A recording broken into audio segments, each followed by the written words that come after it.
BBC Sounds. Music, radio, podcasts.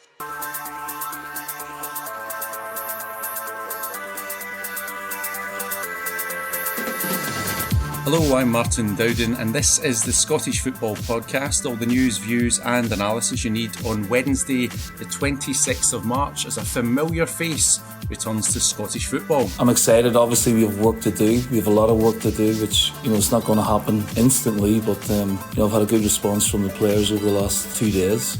And we're just taking it one day at a time so far. Neil Lennon is unveiled as Dunfermline boss until the end of the season. Is the championship title race back on? I think there's a great opportunity. The start of the season, the key objective was, can we get back to the Premier League? We're still in the mix for that. There's a lot to be happy about in the season. Livingston put a dent in Falkirk's title hopes. Plus, there's a team in the capital on the up. Oh, what a goal! Brilliant goal! That is absolutely sensational! Again, from Sander Khartoum! Let's take a deeper look at Hearts since the turn of the year. The Scottish Football Podcast from BBC Sport Scotland. I'm joined by the Scotsman sport editor Mark Atkinson and Livingston defender Ryan McGowan. Ryan, I'll start with you. Thanks for joining us. Thank you very much indeed. I'm not sure you get much sleep last night, but what a game that was. Yeah, it's a lot easier getting up this morning after a victory, that's for sure. But it was a big win for us, as a group of players and as a club. It keeps us in the hunt a little bit, but it wasn't probably the prettiest game, and there wasn't much between the sides, which has kind of been the case in the last sort of 4 games that we've played against them. But delighted to get the victory, and fingers crossed we can put a little bit of pressure on them and see what happens between now and the end of the season. Yeah, we'll get stuck into that game a bit later in the podcast. Livingston, of course, beating title leaders Falkirk 1-0. Mark, I'm doing you a disservice. You were also there, so you'd have been up late as well. How are you feeling today? I definitely didn't do as much running as Ryan would have done. I slept pretty soundly, so I'm all good. Excellent. Okay, let's start with Dunfermline. Neil Lennon unveiled as Dunfermline manager. Mark, we'll start with you. A bit of a statement there from the club's new owners, getting a name of that size in Scottish football. Absolutely. His press unveiling yesterday was quite special. I don't think I've seen so many journalists at East End Park for a long time. He is box office material. Dunfermline aren't in a great place right now. They're second bottom of the championship. They have ambitions of being a Premiership club once again. They've not been at that level since 2012. And I think if you look at the new owners under James Board and Evan Sofer, they really want Dunfermline to be a force again. So to be in this position is not good enough. That's why Michael Tidser has left his job and Neil Lennon's come in. And he's got, as he said, 7 games to make a real statement at that club and get them away from the relegation places into mid-table safety and then potentially earn a new contract. And Neil Lennon seemed a reinvigorated manager yesterday. He's desperately excited about what's ahead for him. It's really interesting, Ryan. Of course, you'll know the championship better than us. You're playing in it. How quickly do you think Neil Lennon can go into that Dunfermline squad and make a tangible difference? Instantly, really. Having played, like you said, this season, you need to be on your game every single week. Otherwise, you'll drop points. In Dunfermline's case, they've beaten us at home, I think, quite comfortably. I think it was 3-0 earlier in the season. They've also taken points off Falkirk. So, on their day, they've got the players that are capable that can hurt you. But I think that kind of applies to the whole of the championship, is that, if you go anywhere and are not performing at a high level, then you run the risk of dropping points. And like you said, it's a big signing for the club, a big statement. To get someone of that caliber in to manage a football club is a good thing. But I think with 7 games to go, I'm not too sure how much he can change. But I think he'll just be going in there trying to avoid the playoff position, get a few wins, and then it probably allows the club to sort of maybe take a step back and assess everything, both on and off the pitch, and then make a decision moving forward for next season. Mark, I wonder what you feel would have attracted Neil Lennon to that position at the moment. Obviously, the new owners are there. There's potential there. But why do you think he's taking this step now? Well, he made a big play in the press conference about the new owners. He didn't apply for this role. It was James Board that came to him. And he put a great quote out there from Sir Alex Ferguson saying that you pick a club by its owner. He said this is a different type of person that he'd ever spoken to. The passion, the compelling nature, the ambition, and also the data-led side of things that Dunfermline are going down. It really chimed with him. He said that he'd had a few offers elsewhere. He hinted at Scotland, but certainly also down south, and said that these weren't the right ones for him. But this one he felt was. And he also knows that Dunfermline are a big club. Neil Lennon said that he always likes to look at clubs' history and their potential, and he sees lots of that there at Dunfermline. Now, will the reality kick in when he gets to work with these players? They're a very young squad. There's definitely talent there, but they are perhaps a little bit naive and lack a bit of experience. He's going to have to work very quickly with them and get a tune out of them. But he sees so much potential at East End Park, and that's what's lured him in. And I think he's raring to go. He can't wait to get started. He was at Livingston last night, checking out potential opponents for the rest of the season. He's all in. And I think it's great for Scottish football we've got him back in the dugout. He's not managed a Scottish football match for more than 4 years, which feels quite remarkable given what he's achieved at Celtic and Hibs. Yeah, that actually surprised me as you said that. But yeah, of course, that is true. Ryan, I think most people will look at the first match for Neil Lennon. It's against Ayr United. It's against his old captain, Scott Brown. I mean, that is Scottish football box office right there, isn't it? It's amazing how those things work out, isn't it? But yeah, that's a game that's going to be. It's now become difficult for both clubs. I think Ayr pre-Neil Lennon would have been thinking this is a great opportunity to get 3 points, but with that new manager, it will give the fans a massive boost. It will give the players a boost. It makes it a real tricky game for Ayr and a sort of free hit for Dunfermline as such. And then I think we play them on the Wednesday night. So fingers crossed they go flying and do really well against Ayr, and then they hit a bit of a lull against us, and then they're flying again to beat Falkirk. That would be great. Yeah. Footballers are all so selfish, just thinking of themselves all the time. Just a final one, Ryan, on Dunfermline in terms of the players. I mean, if you consider they've had James McPake, they've had Michael Tidser, a very different type of manager, and now Neil Lennon, who again will bring something else. How difficult is it to adapt again when we say it needs to happen quickly to manage that? Yes and no. It will depend. That they obviously changed their style quite drastically when Tidser came in. They were kind of total football from the back and continually played out from the back, which I thought they were doing not too badly at. I think they took points off us at home, and it was totally a different style of play that we had played against previously. But I think it all comes from the manager, really, on what he sort of wants you to do and how he sets you out to play. I'm sure that Neil Lennon will be going in there to try and make them hard to beat, and they do have good players. I think that's probably why the board acted so quickly, because if you look at the size of the club, the players that they have, they shouldn't really be occupying those positions. So I think Neil Lennon's been around the block enough. I think he knows how to set up a team and how to get a victory and how to get a result. And they definitely have the players that played in the sort of right system, right formation.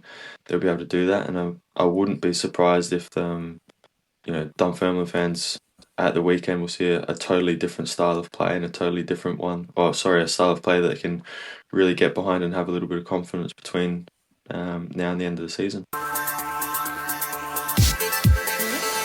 Okay, let's stay in the Championship. We referred to it at the top. What a match last night in terms of the late drama itself. Livingston winning 1-0. Andrew Shinney with a goal a couple of minutes before the 90 were up.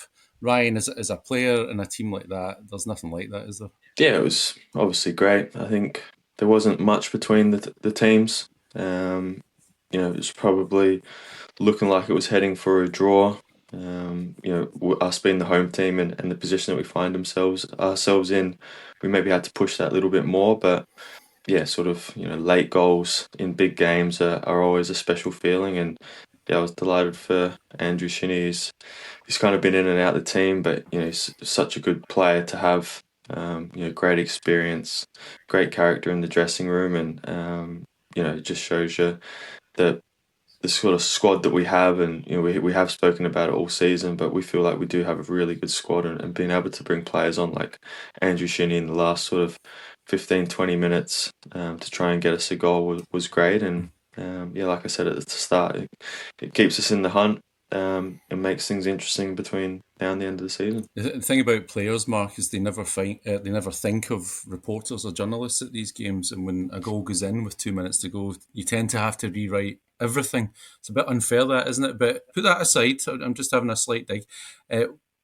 Do you think genuinely the title race is back on and Falkirk might wobble a little bit here now after that result? Look, I still think Falkirk hold all the aces, but it gives them something to think about. I think we still have a title race in our hands because Falkirk now don't play, I think, until a week on Saturday when they play Morton. So by that point, Livingston could cut the gap to 5 points. And what that would do is just put a little bit of doubt in Falkirk's mind, a bit of pressure. What we've seen from Falkirk this season, though, is that they've bounced back pretty well from adversity. They've only lost 5 games in the league now, and John McGlynn was at pains last night to point out that they have showed the right mentality, but we really are at the nitty-gritty of the season now. And it's sometimes when you've got that lead, if you see it being eroded, it can play tricks on the mind. But this Livingston team doesn't give up. That, I think last night was a great example of that. And I felt in the last 15 minutes, they knew they had to get a goal. They looked the more likely team to get it. And they've had a bit of an Indian side over Falkirk this season. And that's their third win now over them. It's this consistency against other teams that's harmed them. I still fancy Falkirk just because they've got that lead and they've shown the character to do it. But given that this club's been out of the top flight for 15 years and they're desperate to be there, was 2,500 fans last night. It was almost like they'd come for a title party. There's a lot of expectation on that club's shoulders. And they've now got, 10 days to stew over that defeat. They're a good side. I do enjoy watching Falkirk. They've got plenty of character. I think they'll do it, but that wasn't what was required last night, and John McGlynn wasn't happy at the end. Yeah, David Martindale, I think Ryan suggested that the focus for you guys should be mainly on focusing on second and finishing that, and maybe seeing where that takes you. Is that the message he was giving you after the game? I'm trying to think of the right word, but Falkirk have been the best team this season. They're in that position for that reason. Do we still believe that we could win the league? Like, of course we have to do it, but we're also realistic that if we can't win the league, we need to finish second. The way the playoff system works. We also know if we lost last night, then that was basically it. So we win our game in hand. It goes to 5 points, but Falkirk has still been the best team this season. They're just more consistent than us. They're just a good team, basically, and you don't be in the position that you are or that they find themselves in with I think it's 6 games or 5 games remaining. If you're not. That's not to say that we're not a good team, that Ayre's not a good team. I just think over the season they've been a lot more consistent, and if they do win the league, then nobody has any complaints about that. But then I think it does then come down to between us and Ayre, and in terms of trying to finish second and allowing you that extra. If you finish third, you have to play an extra 2 games. I think you've seen previously over the course of the sort of playoff championships is that a lot of teams then almost run out of steam if they then progress through to the sort of final 2 games. So as a club, we want to put as much pressure on Falkirk as we can. We've been in this position before where we've been we had an opportunity to put some real pressure on them, and we've not been able to do that. Our main focus is obviously Sunday in the Trust Trophy final, and then going on and trying to win the last 6 games. And if we do that, we still don't go up automatically, it should put us in a position where we finish second, and then we'll handle the playoffs when they come about. Well, it's going to be very exciting as always in the Championship. And remember, you can see the live coverage of that on a Friday night on the BBC Scotland channel.